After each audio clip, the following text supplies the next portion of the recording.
নমস্কাৰ, এইটো হয় এটা জিমৰ এণ্ট্ৰেঞ্চ কি মজা ন মই লাষ্ট ইয়েৰ ইউকেত গৈছিলোঁ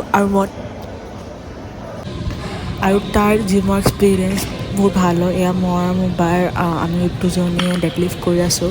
সেইজনী পিছফালে মোৰ বা আৰু এইবোৰ অলপমান বেলেগ এক্সাৰচাইজ কৰিছোঁ, ষ্ট্ৰেংথ ট্ৰেইনিং যোনটো হয় বহুত ইম্পৰ্টেণ্ট। এতিয়া আহোঁ হেল্ডি ডায়েটলৈ।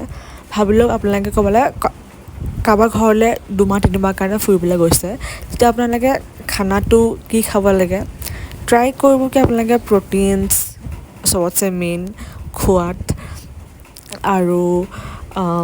আৰু ফ্ৰুটছ ভেজিটেবলছ সেইবোৰ চব এড কৰিব, চিকেন এগ দৈ। আৰু মই সেইটো কোৱা নাই কি আপোনালোকে বাহিৰত নাখাব, ফুৰিবলৈ গৈছে খাবই ন, কিন্তু ট্ৰাই কৰিব কি অলপমান নিজৰ ডায়েটটো মেইনটেইন কৰিবলৈ কাৰণে। এয়া মই মোৰ বা আমি দুজনী মেখেলা চাদৰ পিন্ধি আছাম ডে আছিলে তো তাৰ কাৰণে ৰেডি হৈছোঁ। বহুত ভাল ইভেণ্ট আছিলে আৰু তাত আহিছিলে আমাৰ মৰমৰ মণ্টু দা, য়েছ চেল্ফি লেলেৰে গানটো যাৰ বহুত ফেমাছ হয়।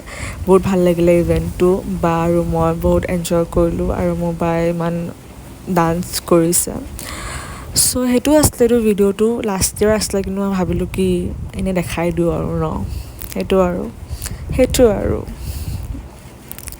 চ' সেইটো লাইক ছাবস্ক্ৰাইব শ্বেয়াৰ কৰিব নাপাহৰিব, মই জানো নাপাহৰে।